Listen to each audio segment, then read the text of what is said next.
If you're from art and science, you can type art and science for your department, or business and technology. Depends on which department you're in.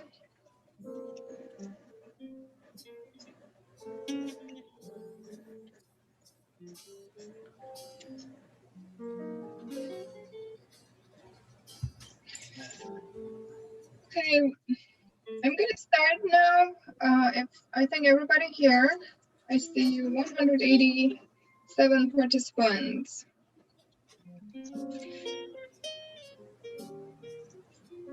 Okay, welcome everyone. Welcome to Spring 2021 faculty workshop. It is so nice to meet all again, and we have been experiencing very different times and many challenges because of pandemic. But with all these challenges comes lots of opportunities for us to improve, share with one another, learn together, and grow as a Triton family. And we are grateful that as a group, we are able to adjust ourselves to the new normal and continue doing outstanding work for our students and community. I would like to share the agenda and talk about the agenda. Before I share my screen, I just want to make sure everybody rename themselves. You need to write first name, last name, department name. Department name could be written as art and science, like business technology, or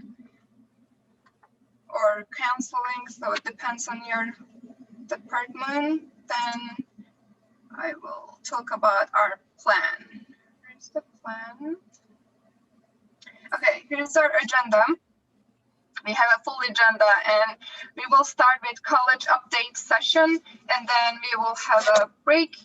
After the break, we will continue with division discussion breakout sessions, and the first breakout session will be presented by deans.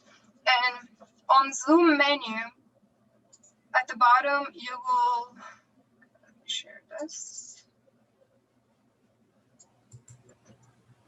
On the menu, you will see, at the bottom, you will see the option more. When you click more, you will see option join breakout room. And after you click join breakout room, you will have a list of the departments. So you will need to choose your department, and by clicking join, and you will be able to join the breakout room easily. You may not see it right now, but you will be able to see that menu after the first break. And then in case you, by the way, in case you joined the wrong room, there will be an option to leave the breakout room and then choose the room again.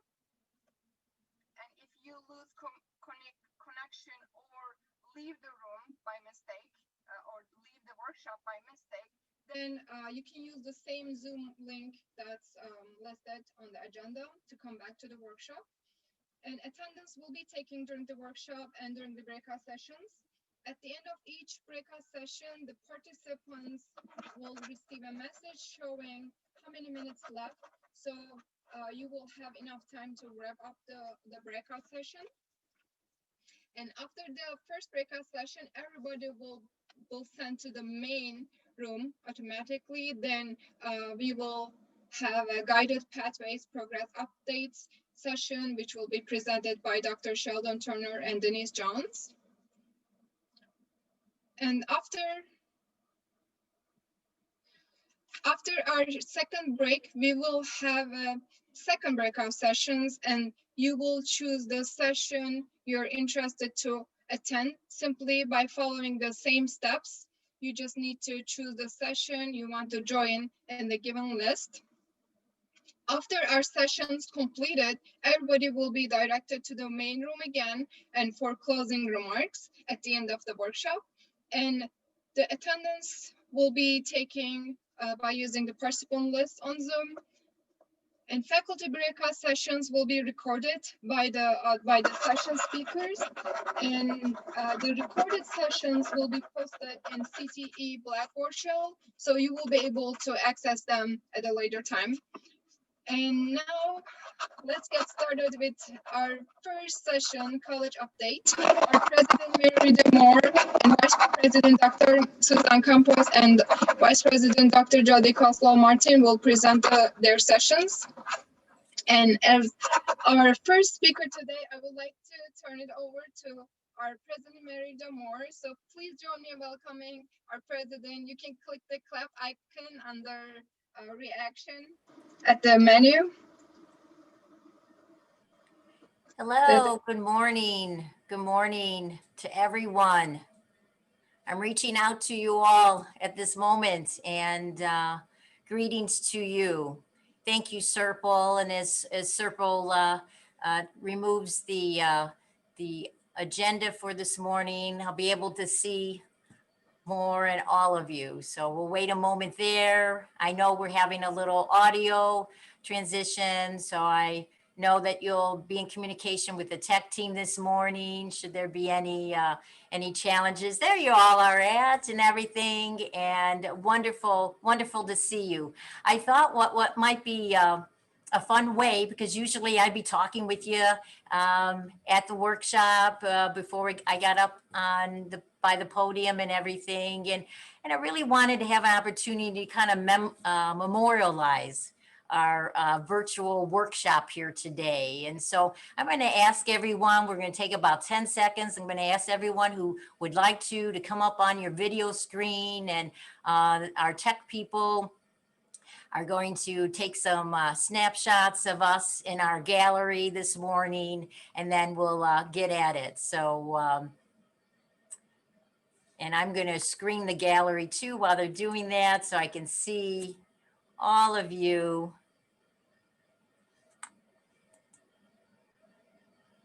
Smile, everyone, or not. Have your cup of coffee. I didn't have my donut this morning, but you all know that I so enjoy my sweet treats.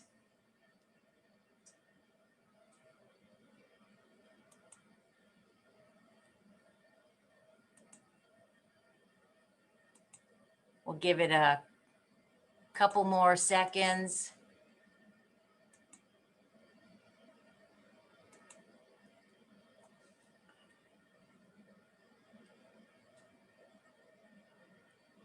All right, I think that gave us enough time here to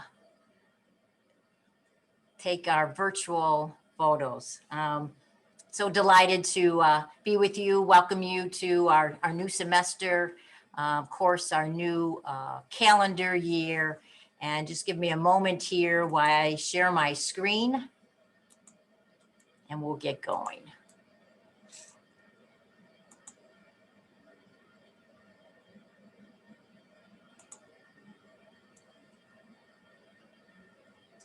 All right. Well, certainly our experience, not only looking to the future, but being in the present, oftentimes when we are challenged and looking to find strength in the moment that we've been encompassing these last 10 months, we look to our shared values. And so much of what we'll be sharing today is really a reflection of all your work, your efforts, and my appreciation for the possibilities that we hold always together here at Triton College. And so I'd like to begin this morning sharing with you and acknowledging that our 7-year strategic plan will be concluding in June of this year. And I think there's importance in acknowledging the good work, the impact. It's not always about the metrics and the measures of our activities, but of the impact that our strategic plan has provided us, this guidance these last 7 years. And as we are concluding the spring semester with this particular strategic plan, I wanted to provide you some highlights in regards to our accomplishments and understanding of our journey has been. And so certainly these are our three milestones, our three focus points of our strategic plan. And in our college readiness area, we had tremendous movement. We had high aspirations and we didn't always meet them, but we had so much success, and that's a contribution to you faculty and your work. And so, you know, in this area of college readiness, we saw the need for studying and bringing forth changes in how we approach students that come to us and may not be prepared for college, and working with not only the high schools where the majority of our full-time students come to us each year, in regards to ensuring that their preparation in high school made that good transition. We also, that led us to what we know today of our work in transitional math and transitional English. Along the way, we had Math Up and our math lab, and through supports of federal grants, Title III recipient, sub-recipient with the Northeastern, and our Title V grant certainly provided resources, time for your talents to be realized. And I'd like to acknowledge in that arena, Roseanne Felton, who worked with and continues to this day, work the high school faculty, first in those early days of identifying how we could do dual credit math and prepare students, and what it is this year in the high schools, where the high schools have their transitional math. In the English area, Asia Gorman came along also in regards to our work there and our continuous work there. Math kind of got the jump start there. And of course, to our leader, Rick Segovia, in college readiness, has been not only an advocate for our campus and the high school community, but also received recognition statewide. Triton College has really been in the forefront of recognizing the needs in the area of math and now also English, and how our work has inspired others in the community college system of Illinois to continue on in ensuring that we prepare our students and support them through this very crucial element of completing English and math and pursuing their dreams of higher education. Also in this area, we had work considerably in our dual credit, and faculty, we can't do that without you, the chairs in particular, to ensuring that our relationships in these dual credit areas are solid, are confirmed, meeting our standards to award college credit.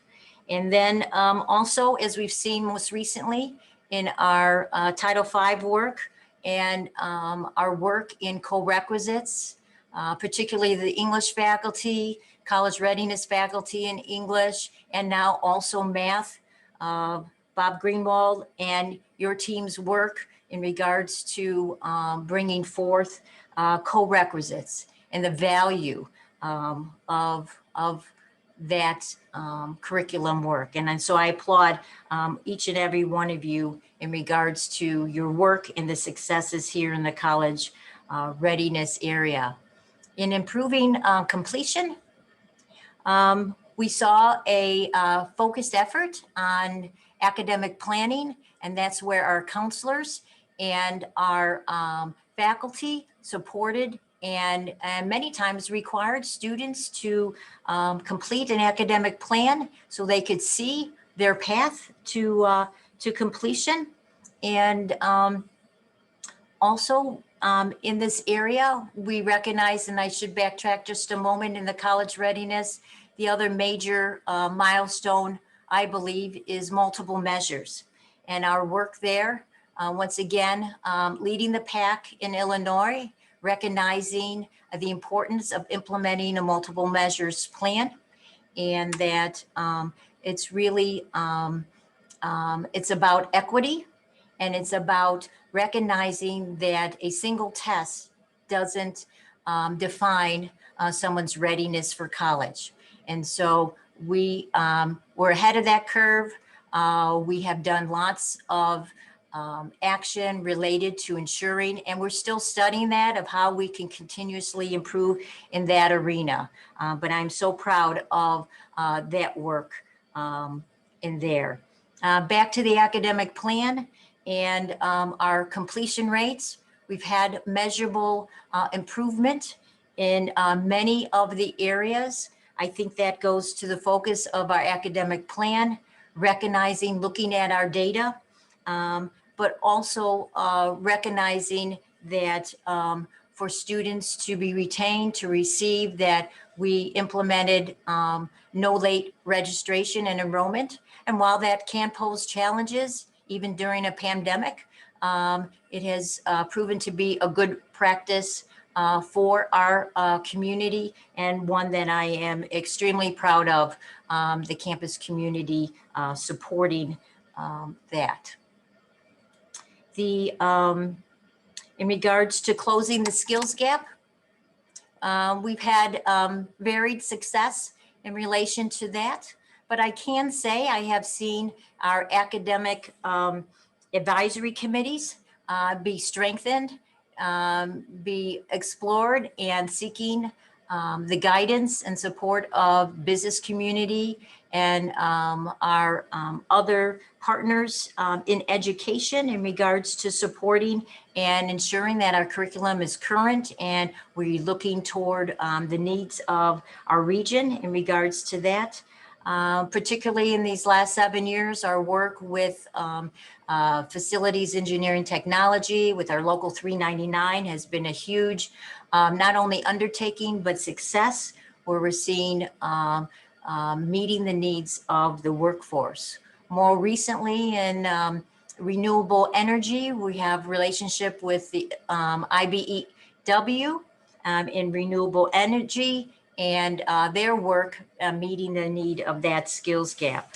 But most that I wanted to highlight in this particular area is our work this past year. We're beginning our second year with Workforce Equity Initiative. We call it as WEI. And certainly last year, faculty, as we were embarking and to support our community in this so important enterprise, that you stepped up in the areas of career and technical. Terry Younge, Francis Figg, Antigone Sherris, Michael Henson, our adjunct in the Center for Health Professionals. You were there when we asked, and you responded, and huge success in regards to more than 160 students. This initiative of focus on serving African-American community members, adults, where they could be educated, earn a certificate, be supported in a job search and obtaining a job of a living wage that's sustainable over time. And so once again, kudos faculty to your work in this particular area, and looking forward to so many more embarking on this work in the current semester. As we come up, we're going to start our second year of the WEI grant, where we'll plan on serving more than 200 students with this funding, and our relationships with businesses. We had over 500 contacts with businesses in our district and our local region to support not only the students in the program, but other community members seeking employment that is sustainable, that's more equitable in wage and such. But all this work with our strategic plan that's concluding here is really led away in our conversation of a campus priority on guided pathways. And as you know, on our agenda today, we're going to hear from the Guided Pathway Steering Committee, but I would be remiss if not having a shout out to them today. Particularly the faculty members there, but all the steering committees, but new faculty. We have Lisa Samra, Maxie Armis, Michael Spallone from Adjunct, and Sheldon Turner. You will hear from them today about where we're at and how we are proceeding. And a shout out too to the pillar subcommittees, because their work is in action right now. We are near completion of our program maps. I'm sure you're going to hear more about that today. And we'll be ready for our new students entering in the fall while they select a path and a focal area in regards to that. Our pillar 3, as you can see from our slide, is to support students to stay on the path, and that is underway.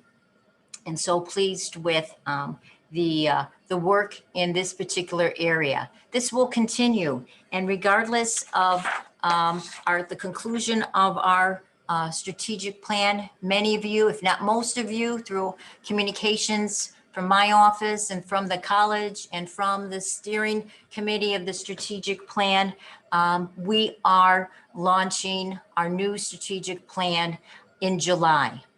And so this is a little graphic about our progress so far and the steps we have taken in 2020 in regards to our path. So we'll be ready to go in July. So this has been happening simultaneously.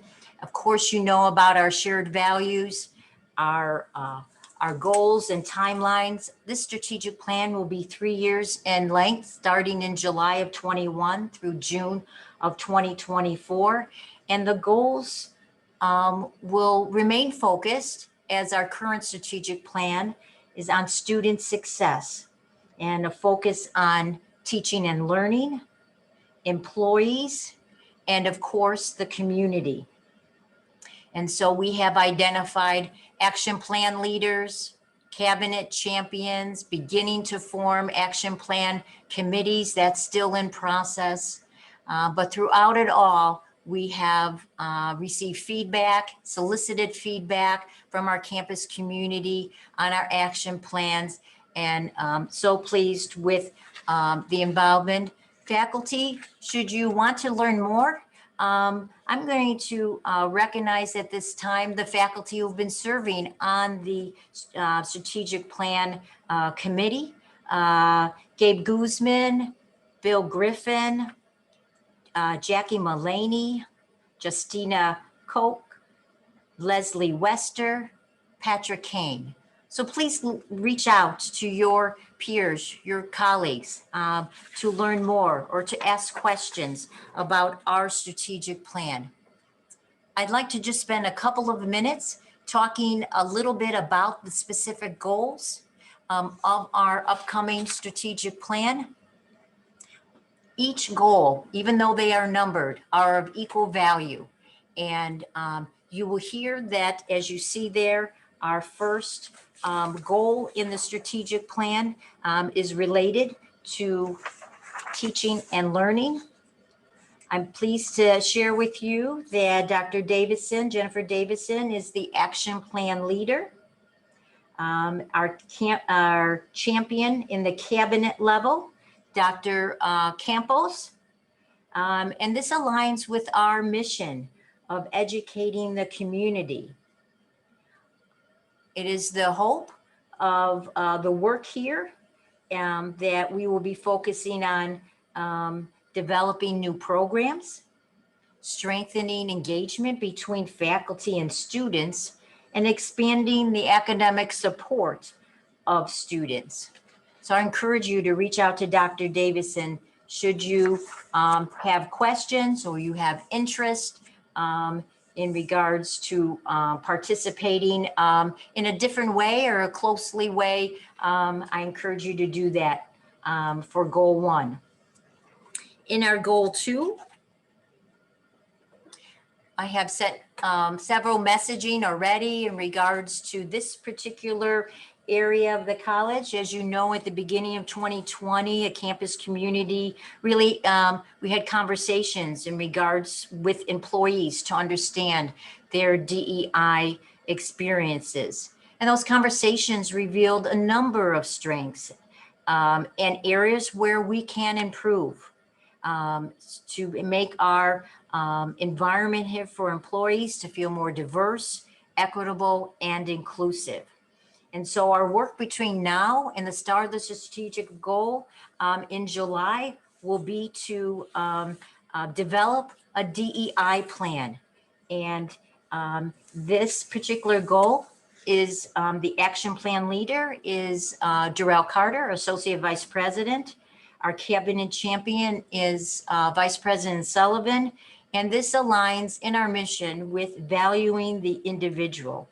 So along with developing a DEI plan that we can begin implementation in July, we also initially will be focused on training for employees to be trained on the foundations of DEI. We are all at a different place in regards to our experiences, our education, and this is an opportunity campus-wide for us to ensure that we have a baseline, a foundational knowledge of common language and education. And so excited about this opportunity. Please reach out to Darrell Carter. We have a numerous amount of employees who have expressed interest and will be included in this development of the DEI plan and our work. And I encourage you to reach out to him with questions in regards to our goal 2. Here is goal 3, strengthening our relationship with the community. And in goal 3, our action plan leader is Associate Vice President Paul Jensen, our cabinet champion, Dr. Coslow Martin. And of course, this aligns within our mission, serving the community. As we saw with our current plan with filling the skills gap, hearing from and being partners with business, with workforce, with other community partnerships is critical.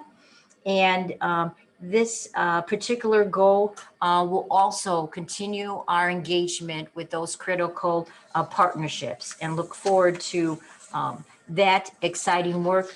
Should you have interest or want to know more, please reach out to AVP Jensen in regards to this particular goal.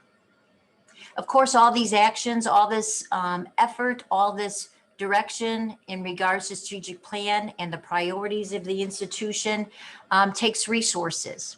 And we know in a time of resource challenges for too many reasons that I will not go into here, but we all certainly are well aware of what those are. I think it's important for me to just share with some of the resources that have become either available to us or we have taken action here at the institution to ensure maximum flexibility in resources so we can continue with our mission and our institutional priorities. Much has been said in the campus about federal funding for CARES. The college distributed in the calendar year of 2020, $4.2 million, 2.1 of that went directly to students. And I'd like to acknowledge the work of small groups of working groups here at the college in regards to those working to get those funds, not only in the student's hand. We have a committee that determined and were reached out by those in need and your advocacy in that regards, and also institutionally to ensure that we were following the federal guidelines, because as you all know, it was quite confusing, a lot of conflicting information, and we want to utilize those resources appropriately. We also, our call center managers, a shout out to you, and that's your department chairs, faculty. We asked departments throughout the campus to look at their budgets and to consider encumbrances. And we've made those encumbrances that were appropriate for this particular year. But I applaud your work, your efforts, your conversation, your questions in regards to that. That has provided additional flexibility for us in our area of resources. The foundation established a student emergency fund. Believe it or not, we really didn't have one prior. Boy, did we need to use it. And my thanks to the foundation, and thanks to you, because I know many of you have contributed to the emergency fund that the foundation directs. And so I appreciate and know that we will continue to find ways. I just spoke with the foundation yesterday of finding ways to reach out to other entities to support not only the student emergency fund, but other needs of the college during this particular time. In December, we finalized refinancing of existing institutional bonds that the long-term bonds that the college has. And through that refinancing will help with the resource flexibility today and into the future. And that's a huge undertaking, and my appreciation to the finance team of the institution. And then just late last night, we received acknowledgement of the CARES supplemental funding. The allocations have been determined now, but as you know, details are still thin. And as over the next few weeks, as that funding is made available to higher education institutions, we will be studying the particulars to ensure that our students and our campus community, it's placed where our specific needs are. As you know, there are changes statewide leadership in the legislature, and of course federally as we transition next week in inauguration week, and know that the college is in tune and in conversation where we need to be in regards to some of our new state leaders are local, and so they know us, we know them, and plan on ensuring productive conversation and action regards to that. One thing not on this list that I hope to add on, and maybe it might happen tonight or it might happen tomorrow night, and that is I plan on winning the lottery. And so I'm going to, so my hope is to be able to add that and be able to be part of the resource plan here. Everyone did a great job for presentations for FY22 budget, cost center managers, department chairs and coordinators. Thank you for your contributions there. I want to move along now because not only is it about resources to be able to accomplish our priorities of the institution, but I want you to be aware of the rich resource we have in research and institutional effectiveness.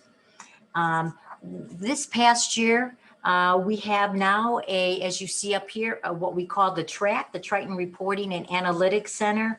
And it's an online platform that can disseminate analytics and institutional data and in an interactive way. And so I know the chairs and coordinators were brought up to speed and have access to this.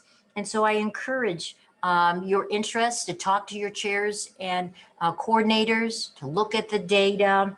And in fact, if you want to look at the data yourself, really the only slight limitation right now is you must do that from campus. And I know a few of you have been on campus. I know a few of you also want to have some reason to come to campus. And so this would be a great way for you to come to your office, have access, look at some data that you're interested in knowing about. We have over 14 dashboards related. These are just two examples of student retention, course success rate. There's enrollment, there's specificity, so you can be specific to your discipline and your areas of interest. And so I wanted to give recognition of what, what we rely on as data-driven conversation here at Triton College. I also want to make mention of the CESI and the CCF SSE survey that's coming up. For some of you, you may not be as familiar, so I'm going to give you a little bit detail. Since 2006, Triton College has participated either every 2 or 3 years. We're on a 3-year cycle right now. So this is going to be our 7th iteration of providing and encouraging our students to take this survey. It really is an opportunity for us to learn about students' experience, interactions with their fellow students, with their faculty, counselors, how they're supported in their learning, and much more. We get the results that are benchmarked to peer institution, not only in our region, but across the country. And we have used these results for dialogue here at the college. And so that's going to be coming up right after spring break. What's new about this is that typically it's a sample of our student size, but the survey is now available electronically. And so we will be sending this to all credit students and encouraging them to voice their experience. And we're going to ask you faculty for support in nudging them to complete this survey. And along that same lines, the faculty, there is a companion survey of which we ask faculty. And some of the most interesting information comes from perceptions of faculty, perceptions of students, and how either they're aligned or they're different perceptions. And what does that mean for the work of the college? And so I encourage you faculty, once again, after spring break, but it is time once again for our work in this particular area. I certainly hope that you will take the time when the announcements come out to, this is electronic as well for the faculty. And I know that you'll continue to participate as you always have. Well, I am over my time limit. What a surprise. I know most of you realize that I often do, but I wish that all of you have a great semester. Please remember your 3 W's. I want you to continue to be well.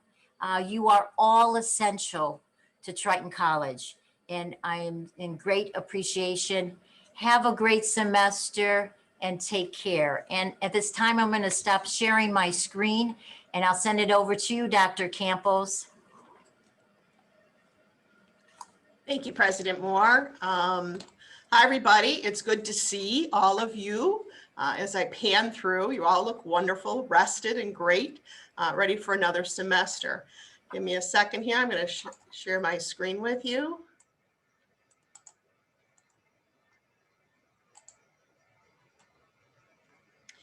So you can see from my slide background that I have chosen the best parts of spring semester.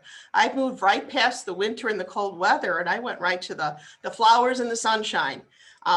So I'm very hopeful, and that's kind of my theme right about now, being hopeful. One of my greatest pleasures as being the vice president is to introduce new faculty to the college community. So today, I would like to introduce you to Dr. Tamika Smith.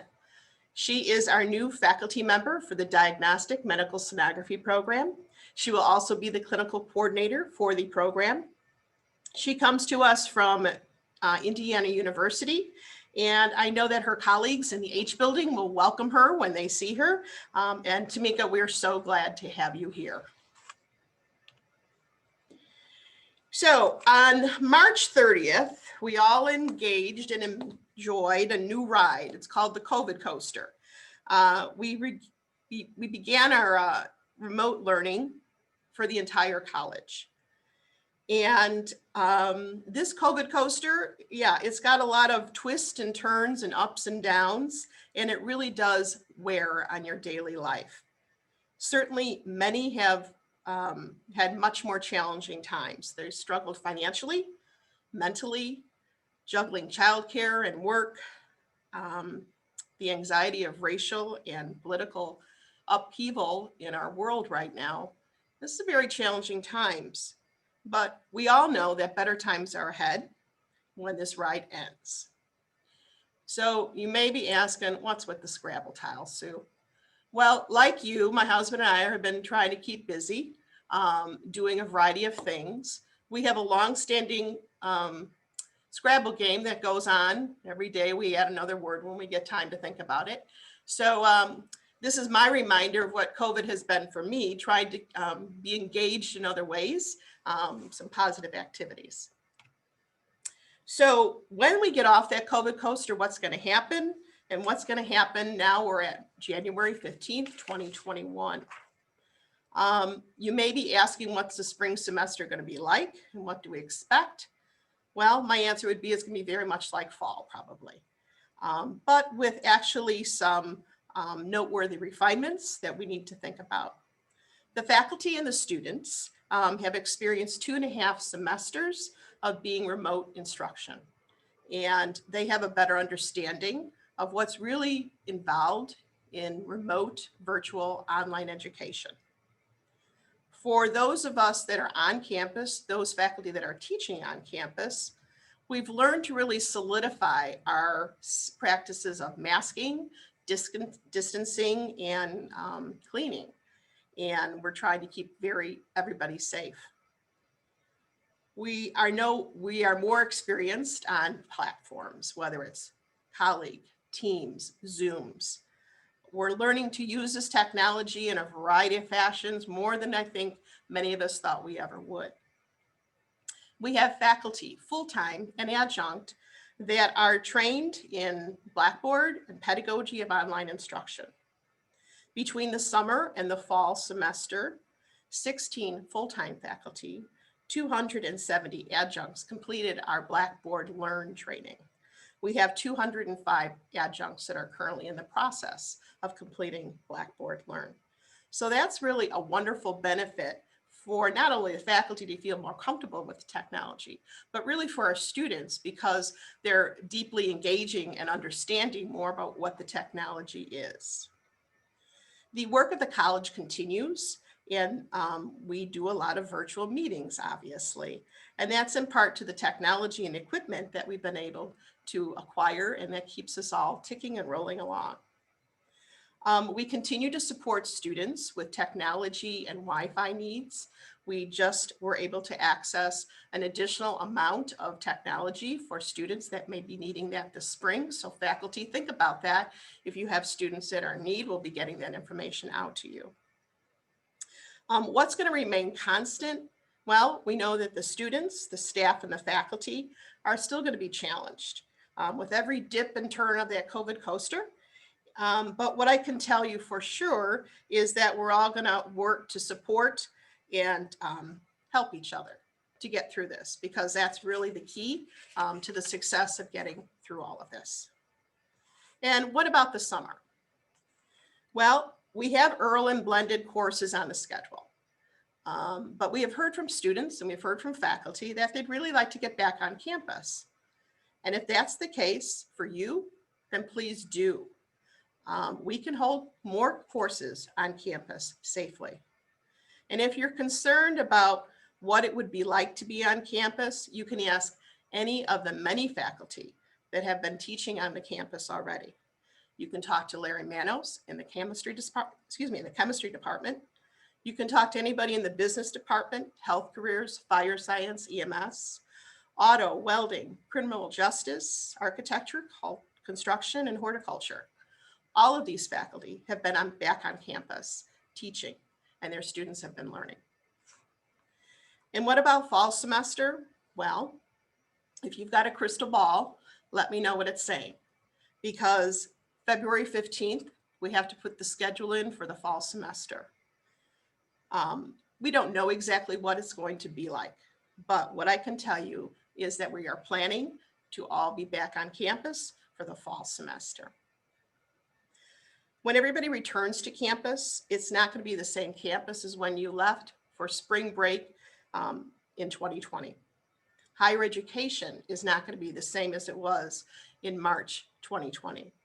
Each of you are not the same as when you left for spring break in March 2020, and neither are our students. We've all heard about the new normal. So what exactly is that going to be? Well, if anybody's in education, the one thing that all educators should have in common is flexibility. Accepting of new ideas, new practices, new ways of doing things. We can't expect to fit that round peg in a square hole. It's not going to work anymore. Education is changing. So what we need to do is think about the best things that we do, the best practices that you've learned. Keep those and replace those with things that may be not as efficient and not as effective. Students say it's hard to take an online class or oral course, and that's true. Probably because we're doing all those things. The faculty are putting all those pieces in place that really what an effective course should involve. It's very hard to hide in a virtual classroom. Can't just sit and nobody sees you because we are expecting engagement and participation. More formative assessments, more ways to share information creatively. And that's the difference. And that's hard for faculty. It's a challenge for faculty because not everything's 100% effective. So you got to keep trying new things. And I understand that some faculty are not operating in their comfort zone. It's where we learn the most when we're outside in that gray zone, out of our comfort zone. But recognize that this can be very exhausting for everyone. But now that you've tried these new things and you've done new practices, we can't throw it all away when we come back. So this is what I'm going to recommend, that this semester while you're teaching, I hope you're going to keep a critical eye on your courses and see what's working and what you want to continue to keep when we come back in fall. And I want you to discuss that with your department, share and pool ideas with your colleagues so that we continue to use those best practices. Are you talking more one-on-one with your students in your virtual conference rooms? Are you going to continue to record lectures to support students? Bad news, no more snow days and no more virtual, polar vortex days. Those days are gone because we've got technology to support us, but we've got a great solution in that way. Are you using technology tools that you didn't use before? Are you posting your grades in Blackboard? That's a great way for students to keep abreast about what their progress is. Are you posting your announcements because everybody can see or hear them at that point in time? Are you using discussion boards? Because now you can elicit more than just a yes or a no response. You could actually have some great conversations, sharing of ideas amongst the students. Another point about discussion boards, they're great for students when English is not their first language. It gives them the opportunity and time to formulate an answer when maybe in class they would sit quietly because they're not confident about their language skills. It's an equity thing. It's allowing all students to participate. Many of you may be familiar with the term universal design of learning. And it's a way of thinking about teaching and learning that allows all students to have an opportunity to succeed. It offers flexibilities in the way students hear the information, how they engage with it, and how they show the instructor what they've learned. The goal is to use a variety of teaching methods. So we remove the barriers for students, and it includes the accessibility tools, but it's so much more than that. It's how you're presenting the material. Is it just through a textbook? Is it supplemented with audio tools? Are there hands-on activities? How are the students allowed to practice and work with the content? And then how do they demonstrate to you as the instructor that they learned it? So if you have questions, if you've never heard of this, I please encourage you to go reach out to the Center for Teaching Excellence. A lot of resources. This is the benefits of remote instruction, that we can actually utilize these technology tools to help our students. I love observing other instructors, watching to see how they teach. It's one of the things I think I miss the most is being a dean, but in my current role, a lot of paperwork does pass across my desk. I just reviewed the tenure portfolios. So it gives me a little snippet into everybody's classroom. Very interesting ideas that are being used in the classrooms, virtual tours through museums, virtual clinical experiences for our nursing students, virtual speakers coming to the class. It's a great way to open up the world for the students in the class. Again, another opportunity to allow all students to succeed. Institutionally, we're going to have to look at our practices and see what we want to change. As the president mentioned, last week we did the budget presentations. We did them virtually. In the sessions, there were minimally 35, up to 50 at one point in time of attendees. We've never had that type of attendance at budget presentations before. It's a great way to allow for transparency. And I know not everybody wants to walk up to the third floor boardroom to hang out, but this was a great way for people to see what was going on and to hear the process. I know that we're having Senate, curriculum, department meetings, advisory board meetings. We see increased attendance. Are we doing better things with that attendance? So maybe that's something we have to think about as well. So just a few of the things to think about this semester as we plan for what fall semester will be like. In fall 2021, we'll be implementing guided pathways. And I want to thank everybody that's been working on guided pathways. You've done great work so far, and I expect that to continue as well. But how will that impact what our fall is going to look like? One of the principles of guided pathways is that the institution as a whole works together to support the students. And that's all areas of the campus: business services, enrollment management, and academics. So implementing the standards that the guided pathways team has set out for us, but also those things that we're going to learn along the way while we're doing it, are all going to benefit the students. I look forward to listening to Dean Jones and Sheldon Turner's presentation to see the progress that we've made and where we're headed to at this point in time.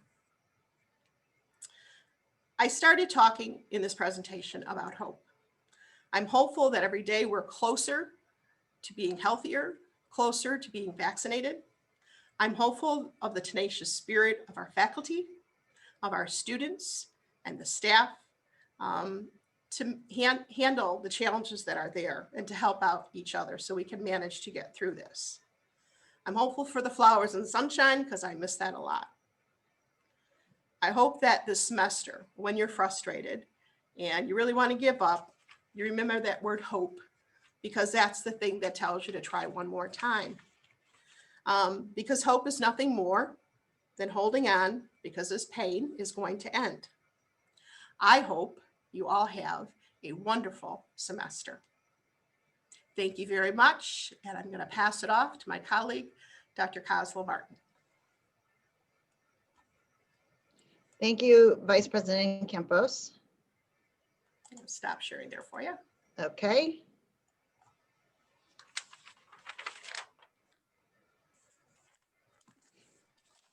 Hello, everyone. In recognizing where we are on the schedule, I just want to highlight a couple of things and echo some things that have been said. If you stay with me till just 5 more minutes, and then I'll have the deans work with their respective faculty. When I was with all of you for my first time being introduced to the campus community about 2 years ago, I talked about welcome and care. And never has welcome and care been more relative to us now, where we are right now. So it's really a pleasure to come back and talk about some key retention efforts that we have done. I think key retention efforts that embrace what we might keep and what we might toss, as well as embraces a sense of hope for the future. I'll say too that over this last semester, we have learned a lot. We in enrollment management and student affairs have learned a lot about our students. I've heard some things that we have learned that then are echoed by all of you of what you are hearing from your students as well. So to go over what I have here, also know I will share my slides with all of you as there are some links. But I wanted to highlight academic advising and counseling, a virtual navigator program, and peer mentoring. And then lastly, something called Project Success. Now, advising and counseling, we have had 2 departments, but some things have happened for us to have more of a delineation of those services in order to meet students' needs. So at this point, I simply want to highlight what the 2 areas are doing and what they will focus on. Right now, our academic advising department is incredibly busy working with students. New student registration and class registration, working on those academic maps. If you click on this site, when I send you all the slides, you're going to get a chance to see our full-time and part-time advisors. So when you work with students and you encourage enrollment and registration, for which I'll say and ask that you do that even before your class starts on Tuesday, to reach out to your students, that it's here with the advisors who can absolutely help throughout the entire year. Our counselors, because of the needs of our students and the complex mental health needs that we know that they have in trying times, counseling is focused more on those counseling sessions. If you click on the link when you get this, the faculty members present, you'll see who our faculty members are who will be offering counseling to our students and counseling in a private online venue as well. Now I'll say this, when we have high course registration periods, around here it's been called all hands on deck. So our key registration times and advising times and helping students select their classes in that December timeframe and January, as well as in July and August, the counselors will also be helping with registration. Another program we launched as a result of going remote was a virtual navigator program. And here's something that I very much hope we keep. We have virtual navigators assigned to interested faculty members to be that support to students in terms of questions with technology. Where do I go for what? Things that often get questions that the faculty, all of you know, you get questions about. But when you have someone there with you embedded in the class that can tackle some of those questions, it becomes a tremendous help. And we've seen it. We've had students say, hey, thank you, Virtual Navigator, though they may not know what it's called, for letting me know about the emergency grant fund. I was able to apply and get some money to help me be able to continue with school. Right now, we'll have 23 sections with 17 virtual navigators. Here's the invitation part. We have peers, students who act very similarly, and this is a paid job.